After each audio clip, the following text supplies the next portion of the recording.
자, 여러분, 20세기 인류 문명의 최대 자랑거리라고 하면 무엇일까요? 그것은 바로 우주항공 기술, 우주항공 기술일 겁니다. 자, 그렇다면 또 21세기에 넘어와서 또 자랑할 거리는 뭘까요? 바로 인터넷이죠. 인터넷. 그래서 지금 모든 기계들이 인터넷과 상관없는 게 없어요. 인터넷 없이는 움직이지를 않아요. 여러분들이 가지고 있는 스마트폰이나 또 컴퓨터나 또 이렇게 들고 있는 이 PC 뭐 이런 것들도 다 인터넷이 없이는 소용이 없어요. 그리고 여러분들 집에 있는 냉장고, TV 그런 전자기기들이 다 인터넷과 연결이 되어 있어야지만 또 손쉽게 움직여 나갈 수 있게 만들어 놨답니다. 자, 여러분, 그렇습니다. 자, 그런데 사람들의 관심은 지금 어디를 향하고 있냐면 우리 잘 알고 있는 AI, 뭐예요? 인공지능. 그러니까 로봇을 사람처럼 생각하게 만들고 사람처럼 판단하게 만들어서 이 지구상에 있는 모든 사람들의 그 지식을 다 합쳐도 그 로봇 하나에 비교할 수 없는 정도로 지금 AI 기술을 늘려나가고 있습니다. 참 무서운 세상이에요.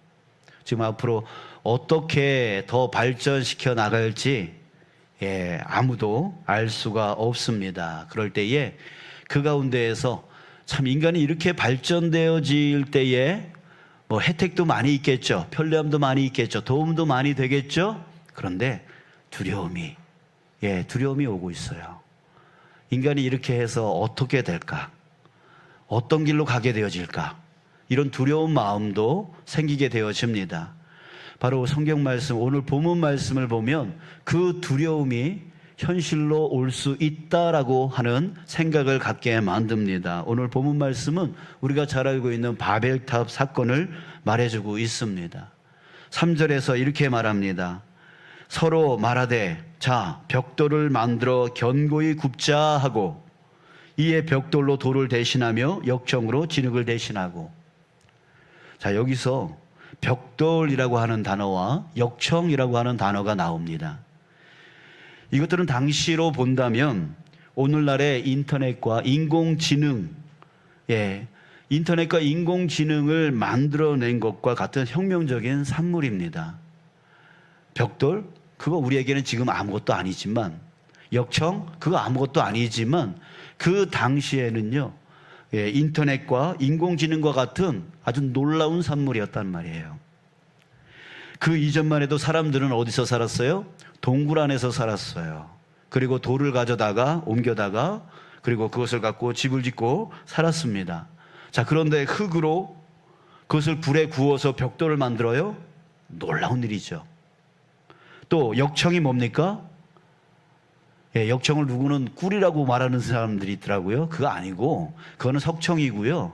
역청은 뭐냐면 지금에 말하고 있는 자연산 아스팔트입니다. 즉 석유, 그 당시에 석유를 사용하기 시작했다는 거예요. 자, 그런데 사람들이 이 혁명적인 산물을 가지고 무엇을 하고 있었습니까?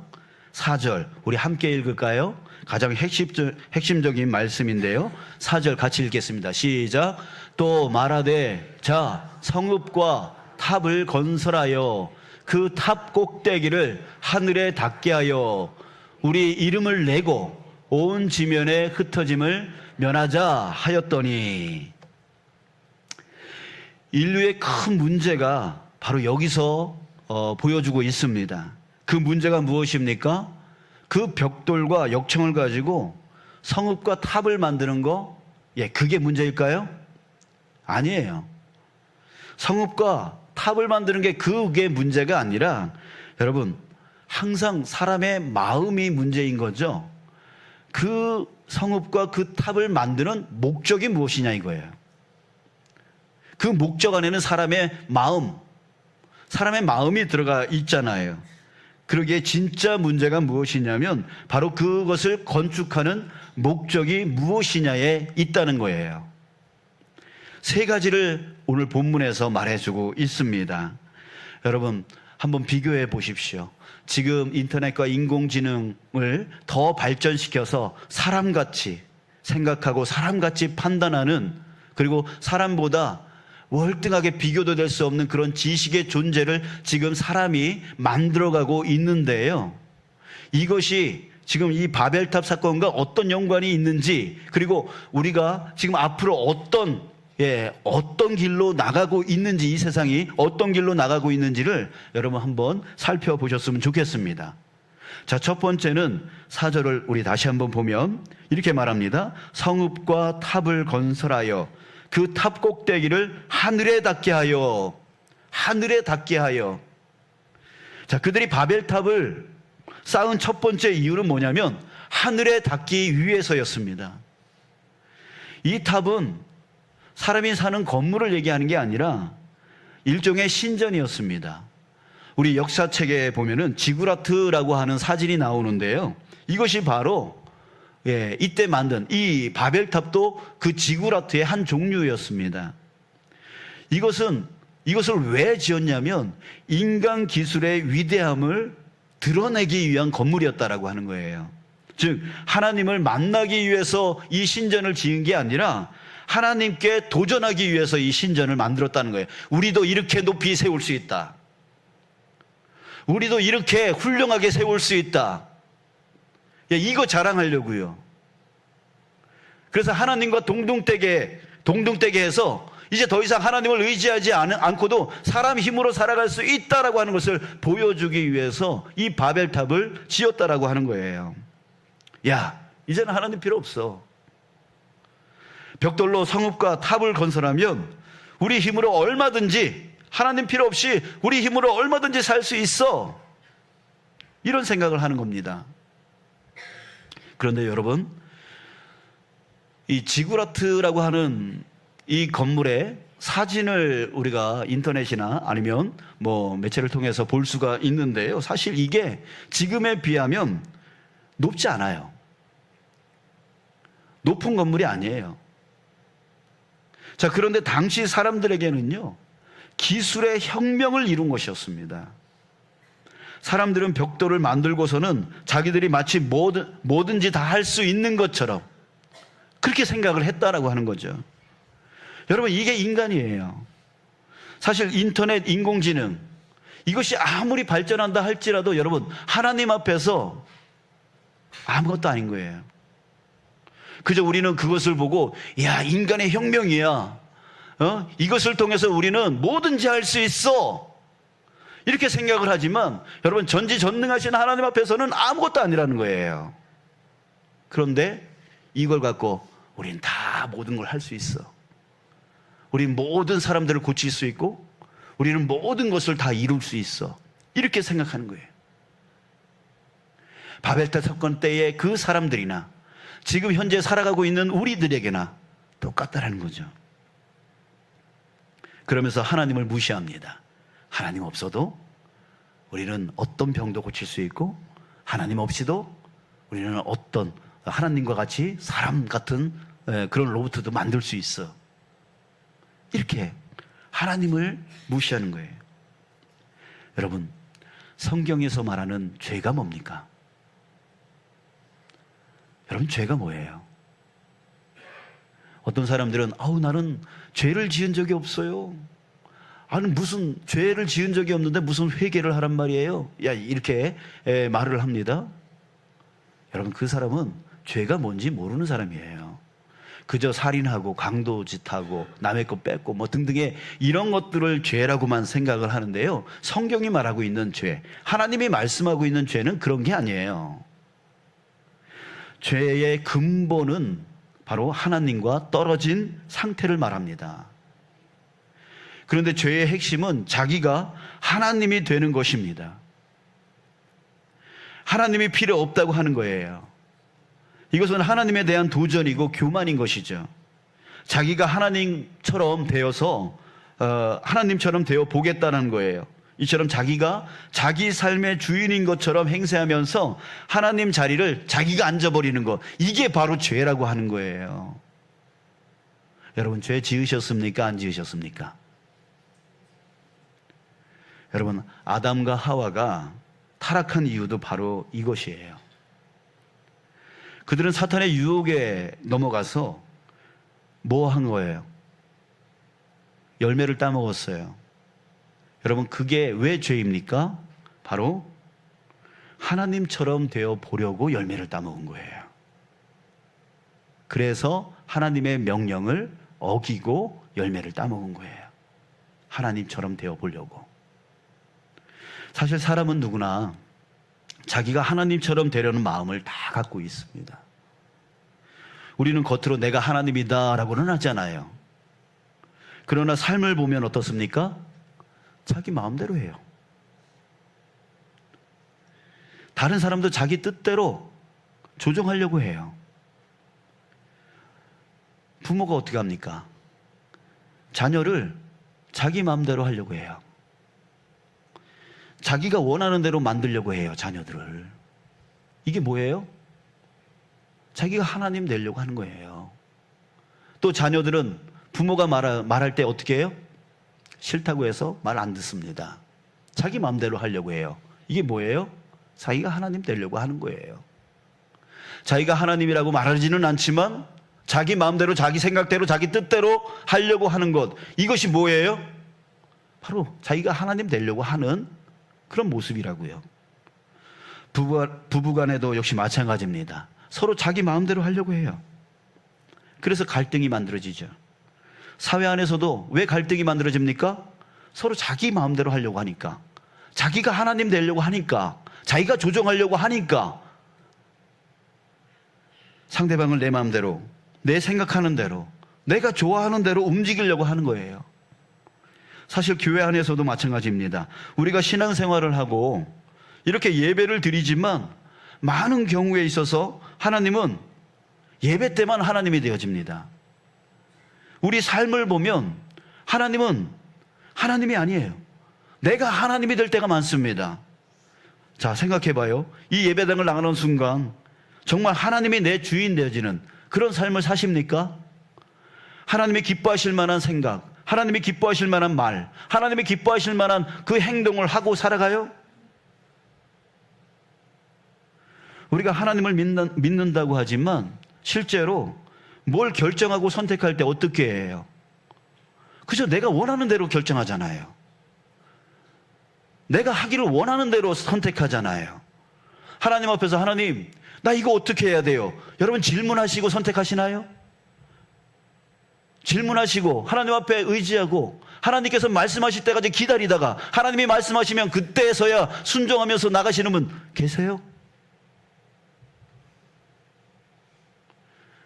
하나님이 말씀하시지만 내가 원하는 대로 행하고, 하나님이 하라 하지 말라고 하시지만 내가 하고 싶으면 또 해버려요. 이게 바로 우리의 삶 아니에요, 지금? 여러분, 여러분들을 탓하는 게 아니라 저를 포함해서 우리를 탓하는 겁니다.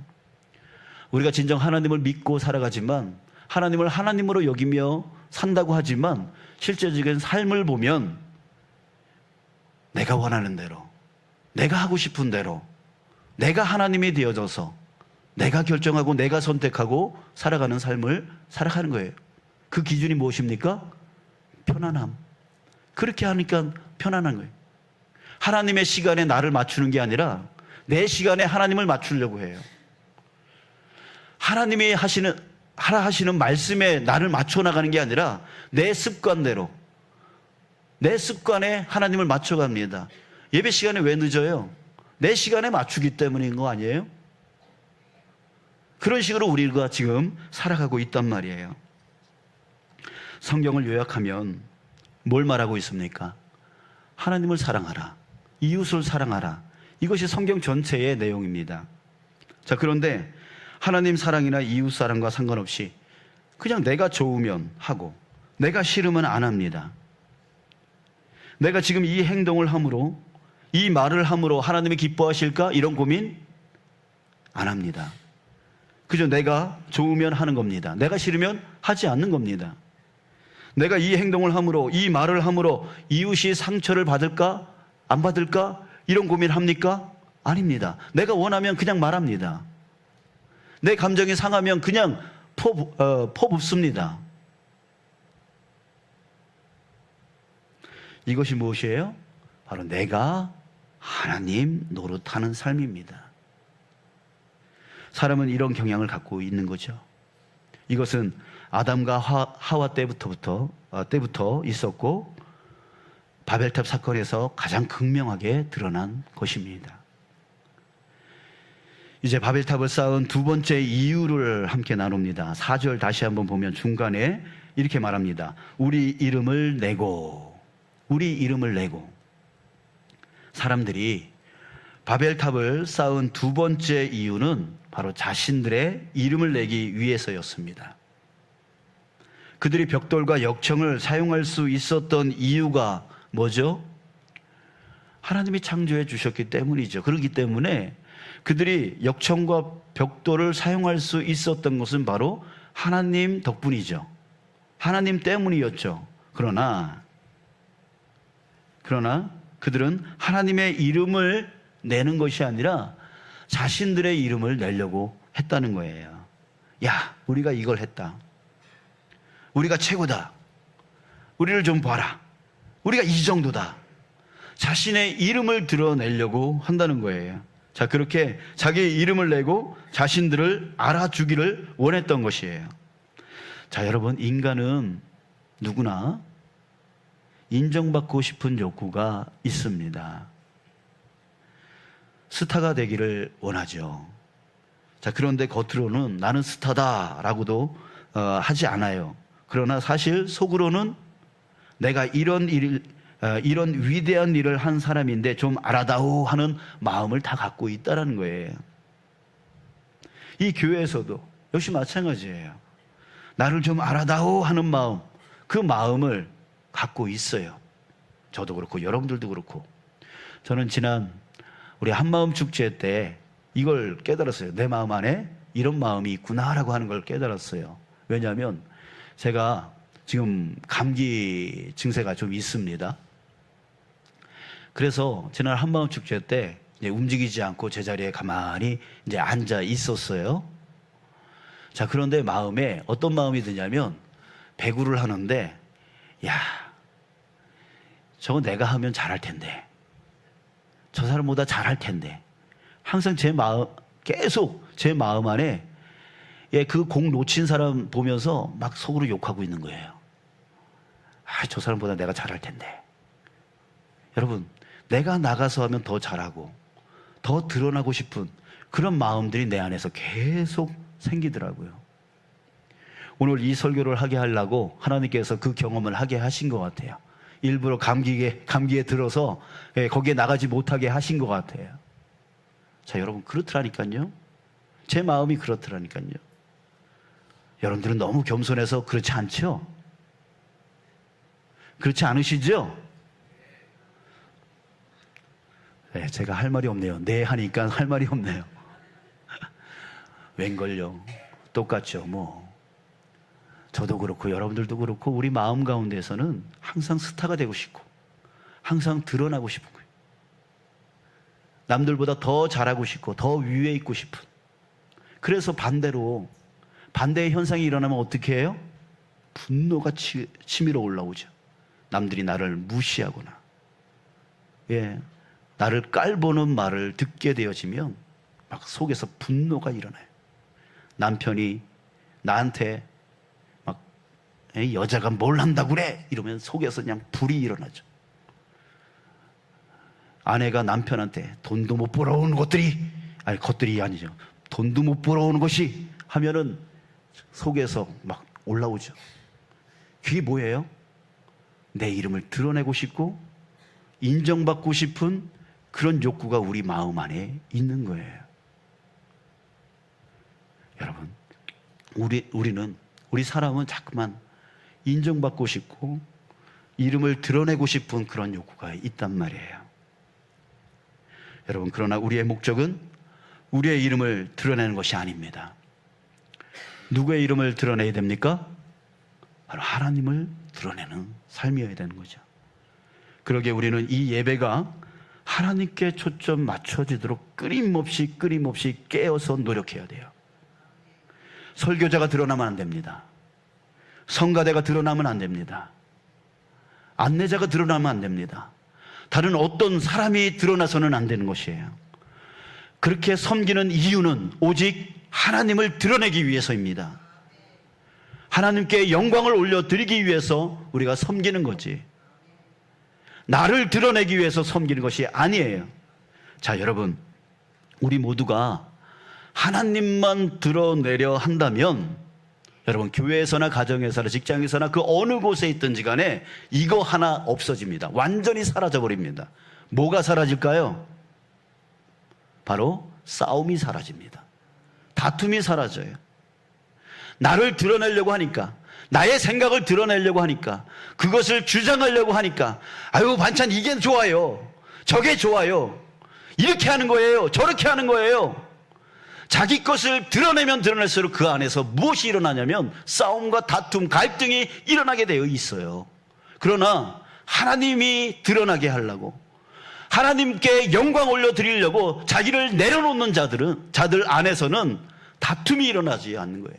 갈등이 일어나지 않는 거예요. 그 안에 평화가 임하게 되어지는 것입니다. 지난주 중에 연합부흥성회가 있었죠. 우리 참석하신 분들은 정말 은혜를 많이 받으셨으리라고 생각이 됩니다. 이번 부흥성회 때에 제가 딱 한 가지 기억에 남는 게 있습니다. 그게 뭐냐면 하나의 단어인데요, 바로 모루라고 하는 단어입니다. 모루. 금속 이렇게 대장간에 가면 이게 철을 두들겨서 연단하는, 뭐 피거나 구부리거나 뭐 등등 하는 그때 밑받침을 모루라고 한다 그래요. 근데 그 말씀 강사님이 항상 두들겨 맞아도 끄떡하지 않는 모루 같은 성도가 되어야 된다, 이 말씀을 하셨어요. 그 말씀이 제 가슴에 완전히 새겨지는 것 같아요. 평생 잊혀지지 않을 단어, 바로 모루라고 하는 단어가 잊혀지지 않을 것 같아요. 저는 그때에 그런 마음을 가졌어요. 모루 같은 목회자가 되어야 되겠다. 모루 같은 목회자가 되어야 되겠다. 아무리 누가 뭐라 할지라도, 누가 망치로 나를 두들려 할지라도, 그럼에도 불구하고 끄떡하지 않는 그런 모루 같은 목회자가 되어야 되겠다. 여러분, 성도들도 역시 마찬가지입니다. 모루 같은 성도 되어지길 주님의 이름으로 축복합니다. 말에 의해서 쓰러지고 어떤 사건에 의해서 쓰러지는 그런 성도 아니라, 모루같이 아무리 두들겨 맞아도 끝까지 그 믿음을 지켜나가고 또 주님의 그 맡겨진 일들을 감당하여 나가는 그런 모루 같은 성도, 저와 여러분 되시길 주님의 이름으로 축복합니다. 아멘. 그럴 때에 교회가 든든하게 서 나갈 수 있는 거예요. 이제 세 번째로, 그들이 바벨탑을 쌓은 이유, 그 세 번째는 뭐냐면 온 지면의 흩어짐을 면하게 하자라고 하는 것입니다. 하나 되자는 얘기죠. 흩어지지 말자라고 하는 것은 하나 되자는 얘기죠. 여러분, 하나가 되는 것은 중요한 겁니다. 자, 그런데 그보다 더 중요한 것이 있습니다. 왜 하나가 되어져야 됩니까? 왜 하나가 되어져야 되죠?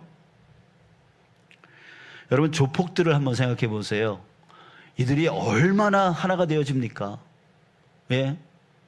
일사불란하게 행동대장서부터 아주 조직이 잘 짜여져 있습니다. 그리고 혼자 가지 않습니다. 뭘 싸우러 갈 때 혼자 가지 않습니다. 우르르 몰려갑니다. 하나 돼서 갑니다. 그런데 그렇게 하나 됨을 어디에 사용하고 있습니까? 나쁜 일에 사용하고 있어요. 그러니까 하나가 되는 것도 중요하지만 하나가 되어서 무엇을 하려고 하는가, 이게 더 중요한 거죠. 같이 모여서 한 마음이 되어져서 하나님을 반역하는 일을 한다면 그것은 아주 끔찍한 일이 되어지는 것이에요. 성경에 보면 바리새인과 헤롯 당이 연합하는 모습을 볼 수가 있습니다. 여러분, 근데요, 이게 불가능한 일이었어요. 바리새인과 헤롯 당은요, 완전히 극과 극입니다. 극과 극이에요. 이들은 원수지간이었어요. 도저히 연합이 될 수 없는, 하나가 될 수 없는 자들이었어요. 그런데 이들이 연합되었단 말이에요. 왜일까요? 예수님 잡아 죽이려는데 연합되었어요. 예, 이것을 보면 하나 되는 것은 좋지만 그 하나됨을 위해서 뭘 위해서 하나 되어지는가, 이게 더 중요함을 우리가 깨달을 수가 있습니다. 사람들이 왜 하나 되어지려고 하죠? 왜 뭉치려고 하죠? 예, 그 목적이 바로 여기에 있습니다. 자신을 보호하기 위해서. 여러분들, 세계에는 많은 연합체들이 있습니다. UN, EU, 나토, G7, 아세안 등등의 이런 연합체들이 있는데요. 이들이 지금 뭘 하고 있냐면 인류의 복지와 세계 평화를 위해서 일한다고 합니다. 그러나 더 깊이 들어가서 그 근본으로 들어가 보면 무엇이 있냐면 바로 자국의 이익입니다. 자국의 이익이에요. 지금 러시아와 우크라이나가 전쟁을 하고 있어요. 거기에 나토 연합이 돕고 있습니다. 왜 도울까요? 우크라이나가 무너지면 그 다음에 자신들이 또 피해를 볼 수 있기 때문에 지금 돕는 거 아니겠습니까? 그러니까 결국은 자국의 이득이 없으면 그 연합체는 돕지를 않아요. 여러분, 우리 개인도 역시 마찬가지입니다. 한국 사람들이 버려야 된다라고 말하면서 버리지 못하는 것들이 있죠. 무엇입니까? 혈연, 지연, 학연. 이걸 버리지를 못해요. 왜? 자기에게 이득이 되어지니까. 버리지를 못해요. 이번에 대통령 선거를 보면서 제가 놀랐는데요. 그 투표가 다 맞춰지고 나서 그 결과를 말할 때 뉴스에서 우리나라 사진을 색깔로 보여줬는데 어떻게 됐냐면 딱 서와 동이 완전히 반으로 딱 쪼개 있더라고요. 여러분, 왜 그렇게 갈라집니까? 바로 어떤 사상도 아니고 어떤 무엇도 아닙니다. 자기의 이득입니다. 자기 유익입니다. 누가 나한테 유익이 될 건가?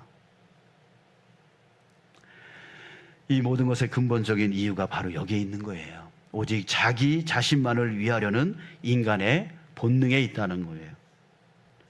이것이 바로 흩어짐을 면해보려고 함께 바벨탑을 쌓은 죄인된 인간의 모습입니다.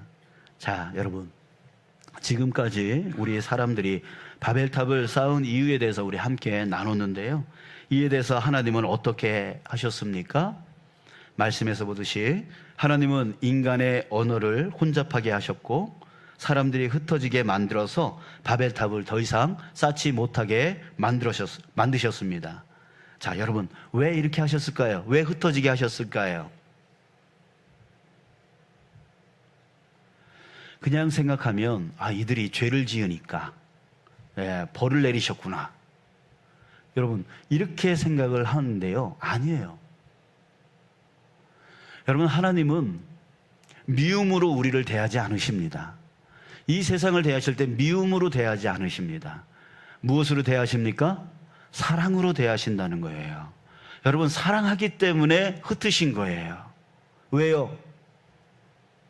더 이상 그 죄악의 깊은 곳으로 가지 않게끔 해 주시려고요. 지금 이들을 가만히 두면, 말씀에 여러분들 자세히 보면은 가만히 두면 이제 더 이상 우리가 어찌할 수 없게 될 거다, 이런 말씀을 하시는데요. 그 하나님이 능력이 없어서 어찌할 수 없다는 게 아니라 더 깊이 들어가면 어떻게 되어지냐면 멸망할 수밖에 없다는 거예요. 하나님은 이들을 더 이상 멸망치 않게 해 주기 위해서 흩어지게 해 주신 거예요. 사랑하셨어요. 여러분, 우리도 역시 마찬가지예요. 하나님이 우리에게 징계하실 때가 있어요. 하나님께서 우리에게 채찍하실 때가 있어요.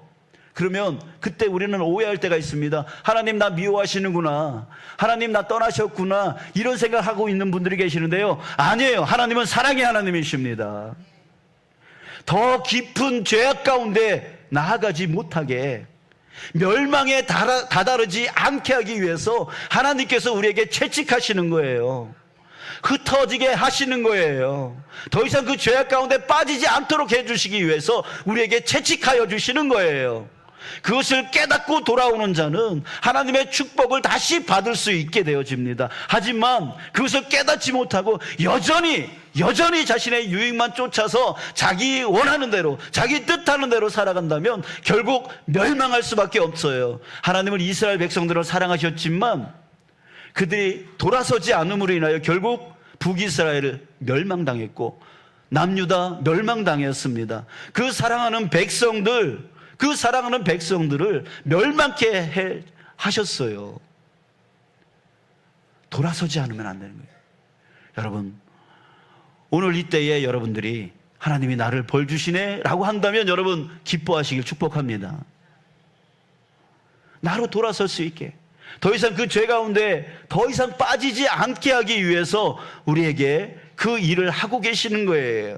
그리고 돌아와서 회개하면 언제 그랬던 듯이 주님은 사랑으로 품어주시고 그동안 잃어버렸던 그 모든 것에 2배, 3배 채워주시는 거예요. 바로 욥이 그랬잖아요. 욥이 회개하고 돌아오니까 이전에 가지고 있던 그 2배, 3배의 그 모든 것들을 채워주셨잖아요. 사랑하는 여러분, 그런데 인간은 그 하나님의 사랑을 몰라요. 이 바벨탑 사건 이후에 하나님께서 더 이상 그 죄악 가운데로 가지 않도록, 멸망에 다다르지 않도록 그 언어를 혼잡하게 하고 이 사람들을 흩어보내셨다면 이들은 깨달아서 이제 우리 하나님께 의지하며 하나님만 바라보며 살아야 되겠다라고 깨달아야 되는데 그러지 못하고 지금 우리는 어떻게 살아가고 있습니까? 또 바벨탑을 쌓고 있는 거예요. 인터넷, 인공지능, 좋은 일에 쓰이면 좋죠. 그러나 그것을 사용하는 만들려고 하는 그 사람들의 그 마음은 어디로 향하고 있냐면, 우리도 하나님처럼 이렇게 만들 수 있어. 우리 힘으로, 우리 능력으로 사람들 다 고칠 수 있고, 사람보다 능력 있는 사람을 우리도, 하나님이 인간을 만드셨듯이 우리도 이 로봇을 통하여 인간처럼 만들 수 있어라고 자신의 능력을 자랑하려고 하는 이 바벨탑을 또 쌓고 있단 말이에요. 그러면서 하나님을 등져요. 하나님을 무시해요. 하나님을 의지하지 않아요. 여러분, 우리도 역시 마찬가지 아니에요? 하나님을 의지하기보다 병원을 의지하고, 하나님을 의지하는 것보다 다른 것을 의지하고. 병원 가지 말라는 얘기 아니에요. 먼저 하나님께 구하고 하나님 의지하고 하나님이 말씀하시는 대로 나를 이끌어 달라고 하는 그 기본적인 자세를 다 잃어버리고, 하나님은 그저 내가 힘들 때만 주여 주여 부르는 그런 분이시고, 나머지는 내가 하고 싶은 대로, 내가 원하는 대로 그렇게 행동하고 그렇게 살아가는, 주일만 오면 예배 가운데 주여 주여 하다가도 삶으로 돌아가면 여전히 남편 앞에서 내 마음대로 하고 싶고, 여전히 아내 앞에서 내 마음대로 하고 싶고, 그 가정의 갈등 가운데 싸움이 멈춰지지 않는 거예요. 평화가 생기지 않는 거예요. 교회도 역시 마찬가지잖아요. 이때 하나님은 우리에게 온전한 삶, 온전한 신앙 가기로 주님께서는 원하고 계십니다. 그럴 때 여러분, 하나님은 절대로 버리지 아니하신다는 말 여러분 아시죠? 지금 이때에 여러분, 하나님은 우리에게 놀라운 일을 행하십니다. 그 놀라운 일이 무엇이냐면 바로 성령 강림 사건이었습니다. 예수님의 제자들은 예수님이 살아계실 때에 교만했습니다. 예수님이 왕이 되어질 거라고 생각을 했어요. 그래서 자기가 더 높은 자리에 앉고자 했습니다. 인간의 욕망이죠. 근데 예수님이 죽으신 이후에는 또 두려움 가운데 빠져버렸습니다. 결국 예수님이 살아계실 때나 예수님이 죽으셨을 때나 온전한 신앙, 온전한 삶을 살 수가 없었습니다. 그러고 있는 그들에게 하나님이 놀라운 일을 행하셨는데 그 놀라운 일이 무엇이냐면 바로 성령을 주신 거예요. 성령을 주시니까 어떻게 돼요? 오직 성령이 너에게 임하시면 너희가 뭘 받아요? 권능을 받고 예루살렘과 온 유다와 사마리아와 땅끝까지 이르러 뭐가 돼요? 증인된 삶을 살아가는 거예요. 예, 믿는 자에게 뭐가 없어요? 능치 못할 일이 없다. 능치 못할 일이 없는 삶을 주셨어요. 누굴 주심으로 인하여? 성령을 주심으로 인하여. 그래서 두려움 속에 빠져 있어 온전한 신앙, 온전한 믿음을 같이 잃어버렸던 그 제자들에게 바로 성령이 강림하심으로 인하여 이들이 다시 한번 용기와 담대함을 얻고 나아가서 주님의 복음을 전하고 자신의 생명을 바쳐서 하나님께 영광 올려드리는 그 온전한 신앙, 온전한 삶으로 나아가더라는 거예요. 여러분, 우리에게 무엇이 필요합니까? 우리에게 무엇이 필요합니까? 여전히 자기 마음대로 자기 뜻대로 하는 나약한 자기 자신이 필요합니까? 아니에요. 바로 하나님께서 우리에게 부어주신 성령이 필요한 거예요. 우리 믿는 자들에겐 바로 성령이 필요한 거예요. 그래서 예수님께서도 성령이 너희에게 임하기 전에는 움직이지 말라라고 하셨어요. 성령 없이는 우리는 아무것도 할 수 없는 존재입니다. 성령 없이는 우리는 여전히 또 내 욕구대로, 내 마음대로, 내 뜻대로 하나님의 자리에 올라서려고 하는 그런 죄악 가운데 빠질 수밖에 없는 자들인 거예요. 여러분, 그러기에 성령 강림 사건을 여러분들 우리 기억합시다. 나에게 무엇이 필요합니까? 따라합시다. 성령이 필요한 거예요. 성령의 지배를 받는 자가 되어야 돼요. 성령의 통치를 받는 자가 되어야 돼요. 그럴 때 우리는 온전한 힘과 능력을 받고 지혜와 명철을 받고 살아갈 수 있는 온전한 삶, 온전한 신앙을 가질 수 있게 되어지는 것입니다. 사랑하는 여러분, 간절히 구합니다. 여러분, 성령이 여러분들을 지배할 수 있도록 항상 기도하시고 항상 말씀 가운데 거하시는 여러분 되시길 주님의 이름으로 축복합니다. 아멘. 예, 그래야 돼요. 그러기 위해서 우리는 기도를 놓치면 안 돼요. 말씀을 놓치면 안 돼요. 성령님, 나를 지배하여 주시옵소서, 나를 이끄시옵소서라고 항상 그 성령 앞에서 나를 굴복시키는 그런 삶을 항상 살 수 있어야 돼. 그럴 때 우리는 진정한 주님의 말씀대로 살아갈 수 있는 자, 그래서 진정한 평화를 누려 살아갈 수 있는 자 되어질 수 있음을 믿습니다.